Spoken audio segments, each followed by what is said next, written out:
This is St. Louis Public Radio. Support comes from Perrick Corporation.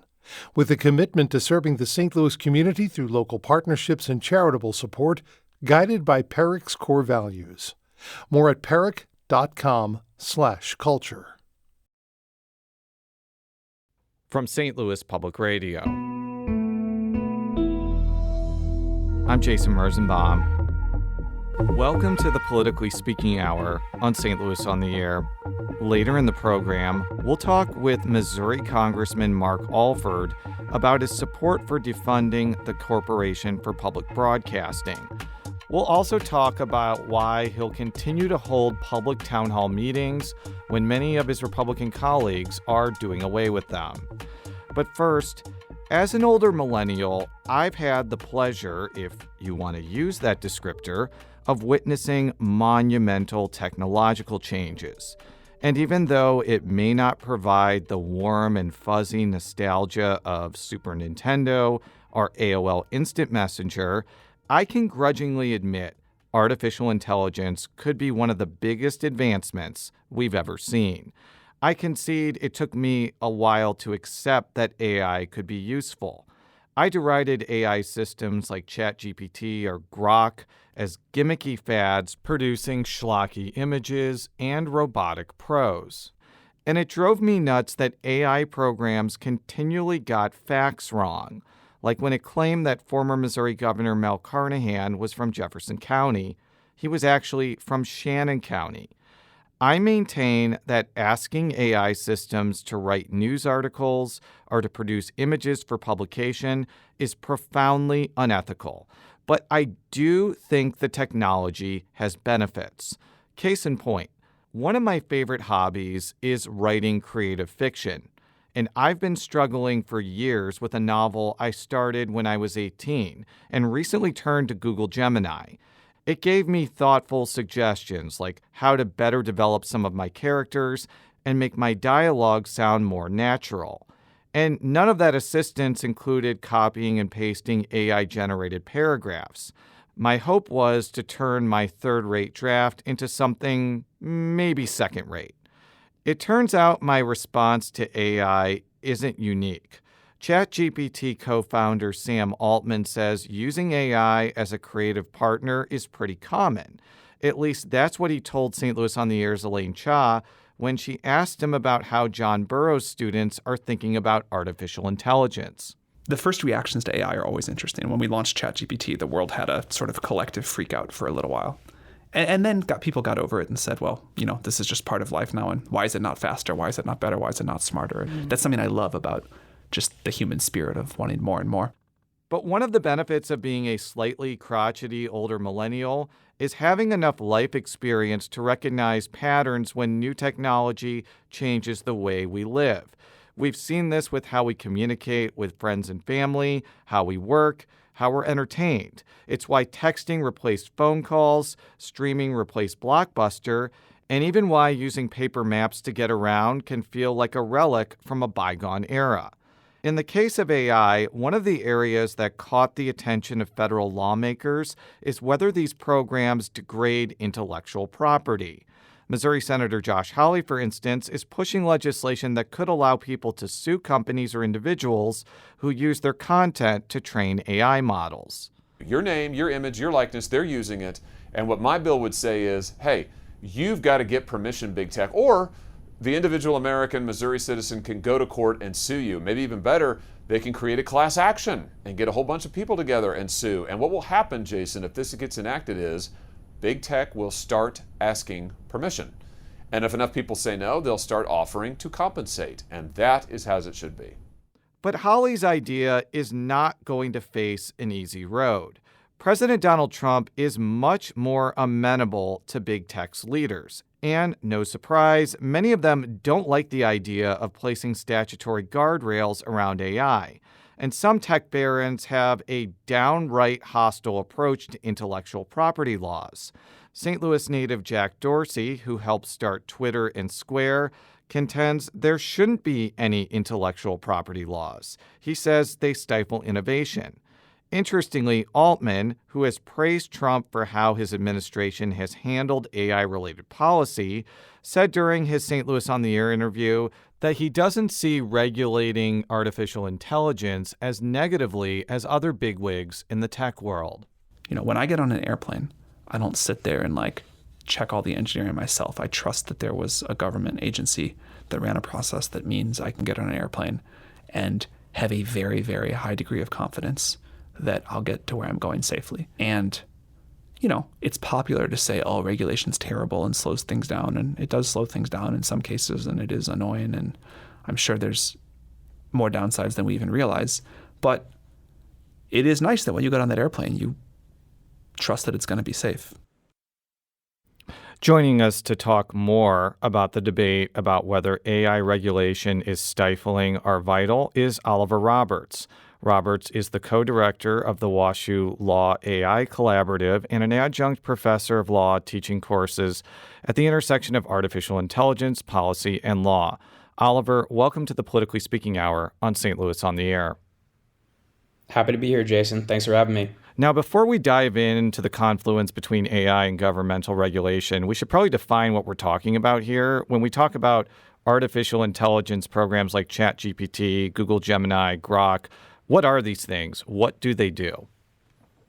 Yeah, these are computer systems that are able to complete tasks that would otherwise take human capabilities, human problem solving. And to listeners, that probably sounds like a very amorphous definition. And that's one of the big problems in AI regulation. It is defined differently. You could Google definition of AI, you'll probably get 10 different definitions. And looking state to state, even how it's being defined, it's different. I ask because this type of technology, to some, has been around for a while. Friend of the show, and full disclosure, my sister-in-law, Jackie Todd, writes, most of the AI I've worked with in entertainment has been rebranded machine learning, and that was a rebrand in and of itself. I like Grammarly, but some of its suggestions aren't grammatically correct either, and that was glorified Clippy to begin with. Clippy, of course, is the classic computer avatar that shows up in Microsoft Word asking to solve your word processing problems. Is my dear sister-in-law right? Is AI of today just an advancement of prior technology? AI has been around for a long time, dating back to the 1950s, 60s. You even had the first AI chatbots that you could chat with back in the 1960s. It was a very rudimentary Q&A. You type something, you get an automated reply. But yes, AI has been around for decades. What has really changed in the past couple of years is the proliferation of generative AI. That's an AI system that could generate new content, new images, new text, new videos, and now it's just publicly available. So that's the big difference, the proliferation and the fact that it's providing economic value and it's free to a wide range of users worldwide. We want to hear from you. Have you used AI in your daily life, and do you have concerns or optimism about how it could affect our future? Give us a call at 314-382-8255. That's 382-TALK. I'd like to get your take on Senator Josh Hawley's legislation that would allow people to sue companies or individuals that use their content to train AI models. Listener Kathy Johnson seems to like the idea. As she wrote on Instagram, absolutely need tight guardrails and slow release into business, education, and personal areas. No personal information used without legal permission. What do you think of Hawley's proposal? Yeah, so this bill was introduced back on July 21st. It's officially called the AI Accountability and Personal Data Protection Act. What it really focuses on protecting individual personal identifiable information, people's names, email addresses, biometric data, login information. So it really hones in on that. It doesn't necessarily touch on the broader copyright debates that are making their way through the court. So I do think this is a very focused and potentially beneficial for protecting people's individual rights. And it creates a federal cause of action, so an individual person can go into court and vindicate their rights if a tech company takes someone's data without the proper permissions. On the other side of it, the argument is that if tech companies have to go and get express permission from every single individual person and therefore data point, then it's going to slow down the growth of artificial intelligence and potentially stunt the US's AI development vis-a-vis other countries that we are geopolitically adverse to, such as China. There, you mentioned kind of the debate about, I think, copyright and AI, because that was the subject of a Senate committee hearing in July. In fact, it featured an appearance from David Baldacci, who has written several dozen books, including Absolute Power. And he made this point about intellectual property during his opening remarks. Basically, the gist of his message was that AI companies would guard against anybody taking their copyrighted intellectual property and using it for profit. Why would you use a different standard for authors or people who use music or things like that? Yeah, so this is an ongoing debate, and it's currently making its way through the courts. We now have over 48 copyright lawsuits, and they all have different iterations. You have some of these cases involving Getty Images suing AI companies for using their copyrighted images. You have individual authors, Mike Huckabee, former Arkansas governor, Sarah Silverman, a comedian. These people suing because their books have been used for AI training. So all these cases do have their own nuances. And what really complicates it is the affirmative defense that's being used by these AI companies is fair use. And the application of those fair use factors, which creates an exception to copyright law, those in themselves are often more amorphous and they're not always applied consistently, and they could be fact specific. So this is kind of a gray area of the law that the courts are currently making their way through. So it could differ based on a case-by-case analysis.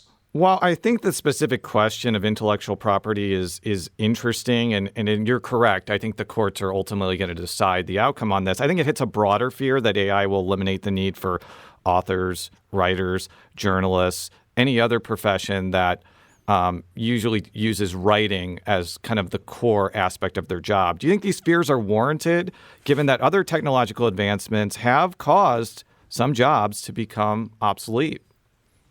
Yeah, I think those concerns are certainly valid. There are programs right now, you could go create entire songs from scratch from just a prompt. You have the melody, you have the lyrics of someone who's singing who never even existed. So this is a very real fear. And the irony when you compare the use of AI by artists and those by journalists, there's kind of this irony intrinsic to it. Because one of the big concerns when AI is, say, writing a news article or being used in law is hallucinations. Obviously, we don't want false information going into news reporting or legal briefs in the court system. And those fake citations and fake information are a product of hallucinations, which are intrinsic to large language models because they're predictive in nature. So that's problematic in that context, whereas hallucinations are actually beneficial when you're talking about creativity in artists. What hallucinations are, they're creating new information that may not be accurate, but may be more creative and outside the bounds of existing data sets. So that's what the catch-22 is there, where it actually is beneficial for creativity, whereas it might be more problematic in other contexts. To stick on the point about AI and law, Missouri Attorney General-to-be Catherine Hanaway must have known that we were doing a segment on AI because she mentioned some ways to use the technology right after Governor Mike Kehoe announced her appointment. Comparing deposition transcripts, you can automate that, expert witness testimony, summarizing depositions. You got to do some quality control checking, but these are tasks that would take assistant AGs a lot of time. And you can just automate a lot of that and really achieve some savings, and hopefully that'll allow us to do more cases and free up assistant AGs to kind of do the higher order level of thinking and take some of those rote things out. Even research can now be an AI plain language model. You know, the big research institutions like Westlaw all have quality ones that protect any personal information so that it doesn't get out into sort of those large language models. That was Missouri Attorney General designee Catherine Hanaway talking about the potential ways to use AI in the legal profession. Oliver, you talked about some of the downsides in your last response, but as an attorney, what do you think of Attorney General-to-be Hanaway's, I think, optimism about how AI could help in the legal profession? Oh, certainly. Yeah, I think Attorney General Hanaway is spot on. And my prior response is just talking about some of the concerns of lawyers where the hesitancy is with respect to possibly there being hallucinations with case research. But there are many, many benefits out there. Attorney General Hanaway hit on summarizing depositions. That's one of the big use cases right now in the legal field. Taking a huge document, being able to make a concise summary in just a couple seconds. Other areas are document review. you have these cases where you could have tens of thousands of documents where you'd otherwise have to sit and manually review them. But now you could review a subset of them, and then machine learning models and algorithms are able to then extrapolate over the entire document set and tag documents that are responsive, that have key terms. So it's fundamentally changing the practice of law right now. And the most reliable use cases are summarizing documents, reviewing them, and also in the contract review analysis as well. We need to take a quick break, but when we return, we'll continue this discussion about the policy ramifications of regulating AI. This is the Politically Speaking Hour on St. Louis on the Air.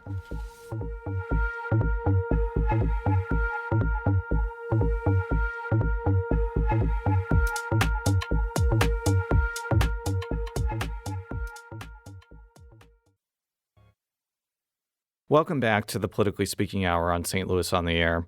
I'm Jason Rosenbaum. We now return to our conversation with Oliver Roberts of the WashU Law AI Collaborative about how policymakers should approach artificial intelligence. And we're going to bring a new voice into the conversation, St. Louis Public Radio's environmental reporter, Kate Grumke. Kate is not only reporting on the environmental impact of artificial intelligence expansion, but as we'll explain, she's also used AI for a story that will be published on Monday. Kate, welcome to the Politically Speaking Hour on St. Louis on the Air. Thanks for having me. Kate, one of the biggest criticisms I see online is that AI is wasting electricity and water. Can you talk about why AI would need so much of both of those things? Yeah, so AI has these data centers that are basically buildings that house the computing power behind the system. And there are data centers all over the place. Here at St. Louis Public Radio, we have what I might consider a data center in our server rooms. So these have existed for a long time, but the scale of them that involves the AI systems is just gigantic. So to put this in perspective, last year, Ameren's largest customer had a peak electricity load of 32 megawatts. In Kansas City, there's a Google data center that's being built that is going to be around 400 megawatts. So these are just humongous increases in the amount of electricity that might be needed. And then on top of that, these systems get pretty hot. And so they also use water to cool them. And so that's another way that people are worried this might affect the environment. We've seen some of this public backlash in an unusual place, St. Charles County, usually a place that is seen by many people as a conservative bastion and is not like, I guess environmental issues may not be top of mind in the stereotypical fashion, but there is huge opposition to a data center there, so much so that the company involved pulled the permit and is actually thinking about, and now St. Charles is actually thinking about banning these for a year. What happened here and why were people so upset? Yeah, so there's a data center that is being proposed to be built in St. Charles near Highway 370.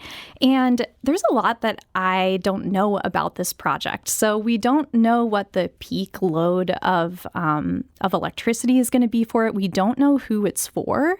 We know who's building it, but we don't actually know who the end user is. And that's because this is all pretty secretive and there are a lot of NDAs that have been signed. And so the community that lives near where this site is proposed to be was very upset and has been showing up to public meetings to protest the data center.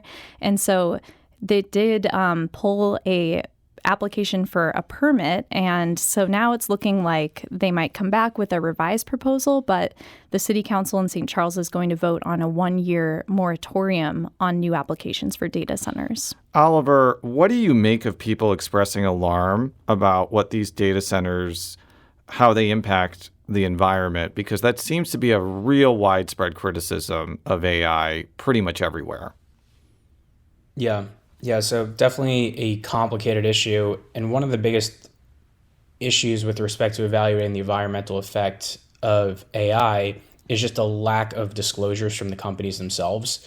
We really don't have much data into what the server sizes are, what the cooling methods are, what are the optimization techniques that these AI companies are using.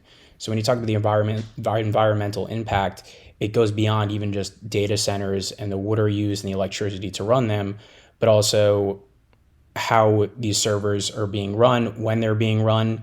Google just a couple of days ago came out with their own methodology, doing their own evaluation of their own use of AI. and they looked at their energy use in data centers, how much water they use, the carbon footprint of running their models. And they claim to say that they've dropped now their carbon footprint by 33 times. And 44 times over the past year, they've dropped their median per prompt energy use. So these AI companies say they're optimizing their techniques and being better for the environment, but given the fact we don't have great methodologies, we don't have a lot of data from these companies, it's really tough to assess. Let's go to Tom from Maplewood, who has an example of AI use and was not as enthusiastic maybe as my novel editing processes. Tom, welcome to the Politically Speaking Hour on St. Louis on the Air. Thanks. I belong to a nonprofit that has chapters all over the country, and each one of them is an independent, different corporation, and people keep trying to use different AI models to generate the minutes for membership meetings. And so they'll get a transcript of the meeting, and then they'll feed it into the AI and tell it to make standard business meeting minutes. And the errors are interesting and sometimes funny. The name of the companies will be all mixed up with different chapters around the country. Sometimes if it's not sure who's speaking, it'll make up roles that they might have in Kansas, but we don't have in Missouri. And I think the main take-home is something a lot of people are learning right now is that you have to proofread and edit anything that these AI tools spit out. You can't just take it and pretend that you actually did your own minutes in this case. But it's really kind of a catastrophe if it does give you a starting point for your minutes, but there are a lot of errors and a lot of hallucinations in that context. Tom, thank you so much for your comment. Oliver, I'll go to you. While I think that Google Gemini has done a really good job in my experience, not only with my fiction hobby, but also reading documents for my job, I have seen instances where it gets information completely wrong. Like, for instance, when I put my novel through ChatGPT, since my main character's name is Scott, it thought it was Scott Pilgrim versus the World fan fiction, which it was definitely not. So can you kind of talk about why sometimes AI gets basic facts wrong when you ask it a question or ask it to do something? Yeah, so it's an intrinsic feature of large language models right now. Large language models are trained on huge data sets, billions of data points, and what they're essentially trained to do is predict the next most likely word. So, for example, let's say a bunch of articles from the New York Post, New York Times, Wikipedia, Reddit, they'll constantly say the capital of the United States is Washington, D.C., and that'll be in all these articles, all these books throughout human history. So it'll be very clear to a large language model because it's seen all these data points that obviously knows the capital of the United States is Washington, D.C. So that's what it's doing, predicting the next most likely word. Where a lot of hallucinations will happen is when there's a lack of training data. And this happens in the legal context very often because a lot of state cases and district court cases at the federal level are not in this training data because they don't make their way on the internet, so they're not in the data pool that large language models were trained on. So when there's a lack of predictable data, then that's when the LLM is just going to fill in the next most likely word, which is a lower probability of being coherent and accurate, and that's when you get false information. That is one of the theories of hallucinations. These still are considered black boxes. Even Claude, that is Anthropic, the makers of Claude, they issued an internal study on their own large language model a couple months ago, and they start off the study by saying, we don't fully understand how large language models work. And that's coming from the people who actually make these large language models.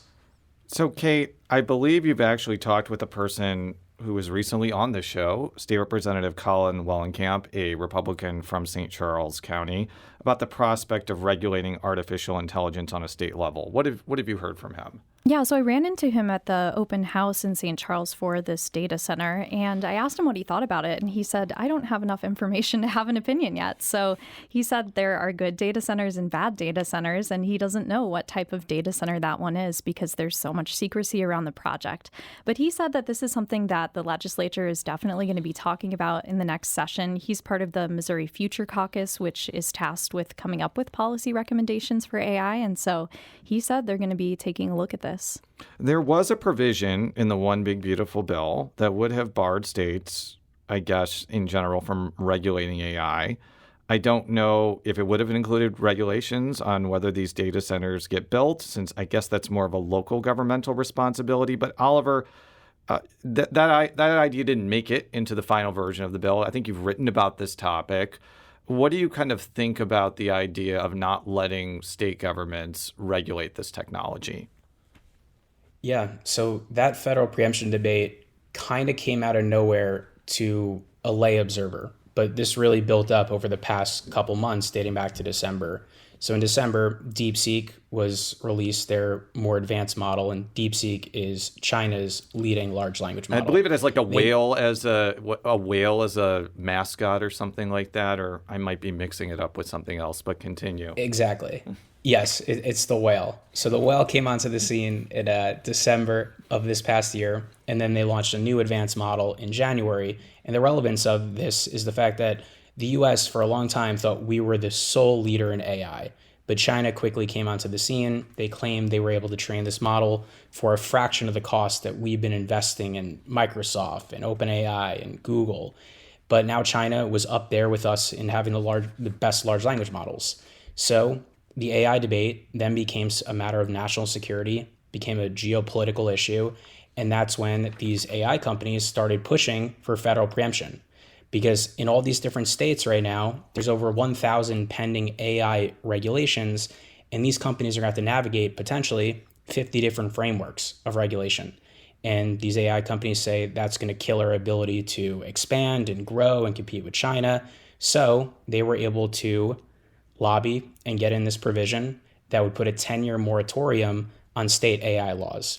Basically, what that means is in that one big beautiful bill that was passed by Congress and made it to the Senate, no state can regulate AI for 10 years. Even on environmental issues. Would that include... There were some... Yeah, continue. But I want you to... I do want to chime in and ask you, did it include environmental regulations or energy regulations? It was very broad, and it covered It was very broad and said all AI laws, and the only exceptions were state AI laws that would expedite permitting. So that does touch on local environmental, but only local laws and state laws could stay in place if they help expedite AI development, such as permitting processes for data centers. So I mentioned that because, Kate, that is actually something you're going to be working on, or you are working on, about how Ameren is preparing for data centers and how they're going to the Public Service Commission, which is the entity that regulates utilities. Can you tell us a little bit more about what you're reporting on that in that space? Yeah, so people might remember there was a huge utility bill that was passed in the last legislative session known as SB 4. And in that bill, it said that utilities needed to set up a tariff, which is basically terms of service, for big data centers, big users of electricity. And so both Evergy in Kansas City and Ameren in our area are currently going before Missouri's Public Service Commission to try to develop these policies. And this is kind of the forefront of how we're going to regulate AI right now. So there's all kinds of terms for basically trying to protect customers, just regular customers, from having to foot the bill for this, but then also trying to attract these companies to come to our area. Ameren wants to sell them electricity. And so there are things like minimum terms of service that if they come, they have to stay for a certain number of years. They have to buy a certain amount of electricity if they say they're going to. And it's really because they use so much energy that they need to build to serve them. And in kind of a twist, so to speak, you've actually used AI to help report this story and to provide information to the public, and not in a way that you would stereotypically expect. This article is not written with AI generated by a prompt. Tell us a little bit how you're using this technology in the journalism world. Yeah, so it sounds really similar to what we were talking about with legal documents. So these dockets that come before the Public Service Commission are just pages and pages of legal documents, basically. And so I used a tool called Google Pinpoint, which is run on AI, that helps kind of organize documents. And what I think of it as is like a Google search on steroids, just for what you're looking at, just for these documents. And in some ways, it was really useful. I could ask it something like, which of these documents has Ameren's best example of how it wants to create new renewable energy programs? And so it could point me to, okay, here's a link, you're going to go right here. But then when I asked it, what are the total number of pages in these documents, it just made up a number. It was not correct at all. So it's definitely something that it's pointing you in the right direction, but you still have to do the reading. And Oliver, the last 30 to 45 seconds, if you can summarize, in a pre-interview, you mentioned the possibility of maybe AI replacing judges one day. Can you talk a little bit about that as the final point for this discussion? Yeah, definitely. Just briefly, I see a world where we have alternative dispute resolution. Basically, two parties contract with each other to say, hey, let's upload our arguments onto this platform and we'll let AI decide. So basically take you outside the court system traditionally, and it's already a common thing with mediation, arbitration. So I think that would be the future between businesses or private citizens. And do you think that's a good thing, or do you think that's uncanny valley territory that may actually repel people?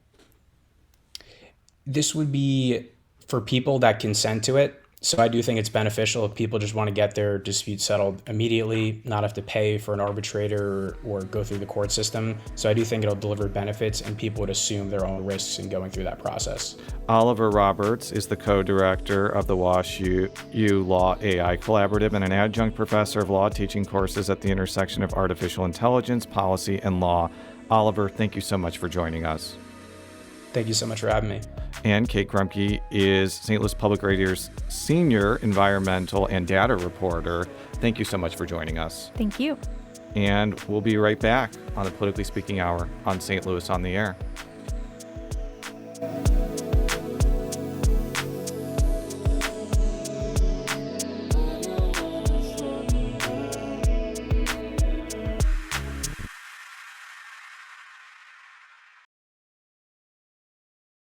Welcome back to the Politically Speaking Hour on St. Louis on the Air. I'm Jason Rosenbaum. Congress is still out of session through the end of the month, but a lot of people are still processing some of their big decisions, including the passage of the One Big Beautiful Bill and rescissions legislation that clawed back billions of dollars. For public broadcasters like myself, it was hard not to pay attention to the latter item, since the bill in question defunded the Corporation for Public Broadcasting. It's a topic that's been on the mind of Congressman Mark Alford for a while, especially since the Cass County Republican spent several decades in commercial television before making the pivot to electoral politics. I spoke with Alford earlier this week by phone about why he supported doing away with public media funding. I asked him to explain why, as a former broadcaster, he thought it was the right move for the GOP-controlled Congress to pursue. Well, Jason, thanks for that question. And look, this is not personal to you. I think you're a great journalist. You have always been fair to me, and every interview that I've heard you do, you are fair no matter who you're interviewing. This is about, in general, that taxpayer-funded journalism, I think, really should be over, especially when we're looking at $37 trillion of debt that's put on the backs of the American taxpayers. I have friends in PBS and NPR here in the Kansas City area as well. This is not a slam against them, but, I competed basically for 35 years against taxpayer-funded stations through the Corporation of Public Broadcast, and we competed for eyeballs. I think it's time, with the number of media outlets that we have now that we did not have in the 1960s. We have 15,000 commercial AM and FM stations. We have, I think, 425 satellite radio channels. We have 4 million registered podcasts. There are about 500 million worldwide listeners to these. And I think the time has come, I guess, for NPR to fly on its own, for the Corporation of Public Broadcasting to compete with the rest of the commercial broadcast stations. We are not trying to kill Big Bird. We're just trying to get him out of the taxpayer's nest and get Bert and Ernie to move out of their parents' basement. It's time to grow up and compete with the big boys. You guys do a great job, and I'm sure that your great product could be readily sold, just like your competitors are doing. And I want to acknowledge something here because I think that we need to be honest about certain things. I think that there is an inherent tension in covering government when the government funds you. That's certainly the case for Right. us for now, that we're part of the University of Missouri system and we're state employees. That will not be the case in the near future when we become independent. But I just wonder if Republicans are being consistent on this point, because I haven't heard a lot of people say that there shouldn't be public notices in newspapers, especially when those benefit very rural ones that depend on that type of income. I know radio and TV stations, even commercial ones, get some government funding for emergency broadcast related equipment. And I've even read articles that Carrie Lake of Voice of America is bringing in things like OANN to Voice of America. They're not being paid for that, but that's still a massive in-kind benefit to that agency that other for-profit companies are getting. Is there a lack of consistency on this point that needs to be addressed before you really hone in on Corporation for Public Broadcasting? I don't think it needs to happen before we hone in on that. I think it can be in conjunction with that, and I welcome the opportunity to take a closer look at these. I know Carrie Lake. I know how she's trying to reform Voice of America, which I think needs some corrective steps. As far as the emergency broadcast system goes, I mean, that is a matter of national security. That is a matter of safety. The alerts that come down through the EBS have been critical in saving lives. There are instances, I know in St. Louis recently, where maybe it didn't do what it was intended to do. But look, I will give you this, Jason. I am willing to look at anything and all things, and as a member of the Appropriations Subcommittee that oversees the Federal Communications Commission and Brendan Carr, I am willing to have tough conversations with him as well, and whoever it is, to make sure that this is fair and that it is a deserving correction in America journalism, information, and technology. Do you have any concern that this could cause smaller rural NPR and PBS affiliates to go out of business? I'm more concerned about what happens in Cape Girardeau and Warrensburg and Maryville and Chillicothe. What about you? Well, look, we regularly go to Warrensburg, the PBS station there. I think it's KMOS. Scott Fahn has a show on that. I've been on that show as well. They have a lot of help, of course, through their university. So the students who are working there are getting credit as well. I think they're paid some. But yeah, there's going to have to be a way, and I think there will be a way to pick up funding through other measures. NPR will be around. PBS will be around. I think there's going to be some rebranding to that, but the programs that you guys produce are quality programs. I have no beef with the programs necessarily. I do think in general there has been a liberal slant to a lot of the coverage. In fact, even Juan Williams, who used to be with NPR, he called it an insulated cadre of people who think they're right and they have a hard time with people who are different.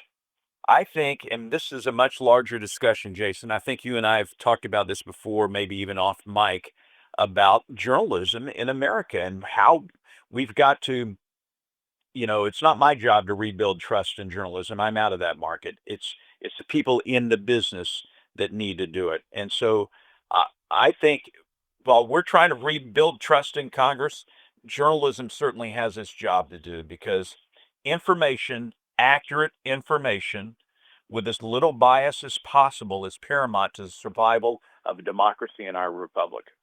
During a KCUR town hall event, when you were asked about this topic, you said something to the effect that Sesame Street should be teaching the ABCs and they're teaching too much DEI. DEI, of course, stands for diversity, equity, and inclusion.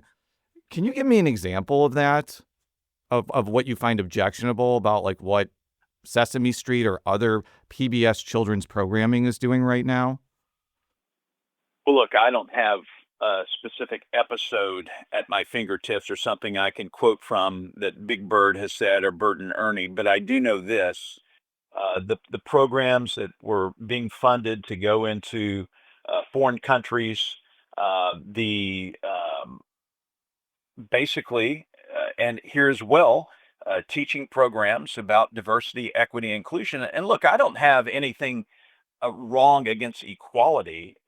The equity portion has always been an issue with me in that equal outcomes are not guaranteed in America. And I think that if you go back and look at, there is a vast, vast difference of the Sesame Street shows when I was growing up in the 1970s and 80s than what is on the air now. And I think if any objective American who took an episode from 1985 and compared it to 2025, there is a stark difference. Well, I actually am kind of an expert in this subject because my son Brandon absolutely loves PBS Kids. He loves shows like Skillsville, Let's Go Luna, Carl the Collector, Arthur. So I have watched a lot of PBS children's programming in the last few years. And yeah, I think there are instances that I could see conservatives find objectionable, like when in Arthur, Mr. Ratburn, who's the teacher for Arthur, gets married to his partner, who is a man. And I guess I could see why that would be controversial, but I guess I would flip it around and say Donald Trump appointed a gay man to be Treasury Secretary. And he's made a lot of appointments of openly gay people to major positions. I think that saying that gay people exist, even in children's programming, I don't see that as controversial as it was in the 1970s or the 1980s. Do you? Jason, do you honestly believe that the average American knows that Secretary Bessent or Richard Grenell are openly gay individuals serving in the administration? I don't know the answer to that. And I know they don't spend all their time talking about their spouses who happen to be of the same sex. But I'm just making a point that, like, they are high profile public officials who are openly gay. And that's because President Trump appointed them based on their merit, not because of their sexual orientation or to whom they're married. And that's what this administration and what conservative Republicans are about. It's about meritocracy and not about diversity, equity, inclusion. That's my entire point. That was my point on armed services when we were trying to get DEI programs out of the military. Thank God we finally did, because our recruitment numbers were going through the floor. Fort Leonard Wood was freaking out that we were going to have to close the base if we didn't get more recruits in there. And thank God we've raised the recruitment, meeting our standards now. We have 5 new companies there this year. You raise a very interesting point, Jason. There is a difference between acceptance and affirmation. And I think what we've gotten to a point in our media is this quest for affirmation rather than acceptance. Scott Bessent and Richard Grenell, 2 fine Americans, I don't care who they're married to. I care about how they run the Treasury. And Ambassador Grenell, I know he's running the Kennedy Center and has other duties as well. But I don't really go through the cabinet and say, okay, well, who is Secretary Rollins married to? Who is RFK Jr. married to? I don't care. I care what they do for America. And I think that's how President Trump looks at it as well. Well, RFK Jr. is married to Cheryl Hines, who is on Well, no, she was on Curb Your Enthusiasm with Larry David, a classic show that is arguably just as good, if not better, than Seinfeld. Though that may be even more controversial than the last question I just mentioned. I want to move on to something that you are very familiar with, and that is the concept of having public town halls, where as a member of Congress, you face potentially hostile crowds who may not like what you're doing or what you're voting for in Congress. In fact, one of the members of Missouri's delegation, who represents all of St. Louis City and part of St. Louis County, Congressman Wesley Bell, encountered this head on this week when he faced a number of members out of a crowd at a town hall who were upset about his advocacy for Israel. This is a clip from that Tuesday event. What AIPAC is can I please finish? I'm gonna tell these folks anyway, so you might as well let me talk. So here's the thing. There's this propaganda going around, and so what AIPAC is donors all across the country who decide to use the portal to donate to show that they support the Israeli relationship. That's what they do. That was Congressman Wesley Bell at an event in St. Louis, which was interrupted multiple times by people who were upset over the St. Louis County Democrats' position on Israel. Congressman, that may be eerily familiar to you because you have been doing town hall meetings since you got elected in 2022. You did a couple that actually got national coverage for being so hostile. Some Republican colleagues of yours have said don't do town halls at all. You seem to be taking a different tack. Like, why do these things that your colleagues are saying don't do? Jason, this is the basis of why I ran. I was a newscaster, a journalist, anchor, reporter for 35 years. I spent my lifetime listening to people. How can you go to Congress and in my case represent 774,047 individuals and not listen to what they have to say, even if they vehemently disagree with you? And so I'm bucking up. I'm buckling up, and we're going to hit our town hall tour next week. 15 stops in 4 days. We do it every August during our in-district work period. We have had more than 110 public meetings in 2.5 years, and I will continue to do that. We've had to make some changes. We've had to beef up our security, unfortunately, because of that. Not that we've received any verifiable threats, but it is tense out there.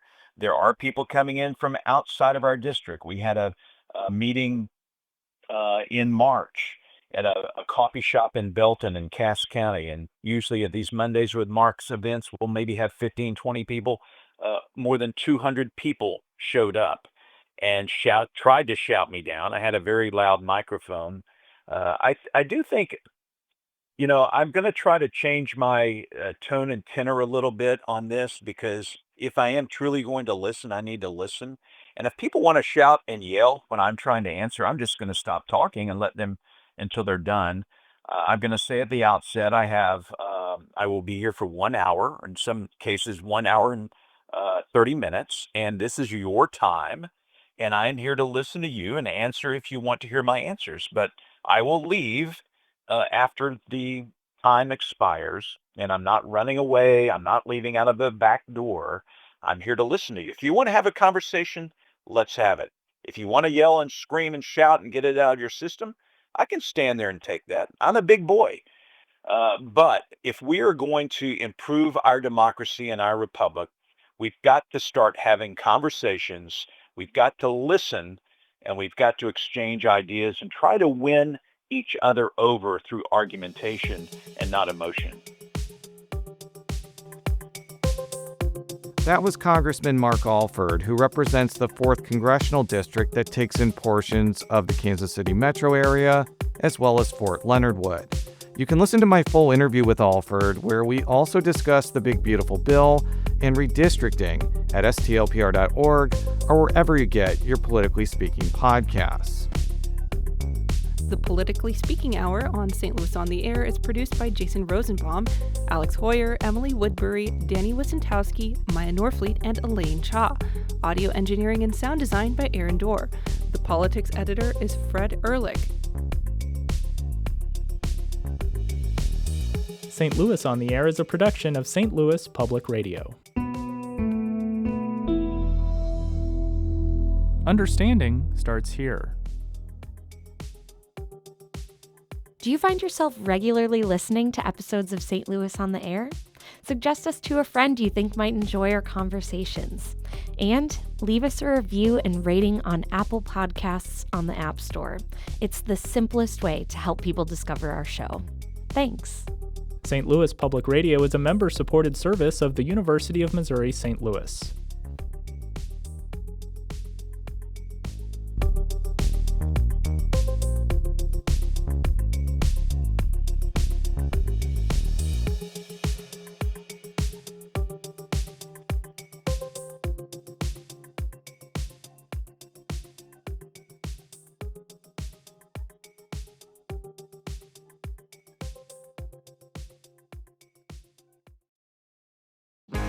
If you have a smart speaker, you have access to the entire world of NPR and St. Louis Public Radio. All the latest news and all the captivating stories. Activate our voices with yours by telling your smart speaker to play St. Louis Public Radio.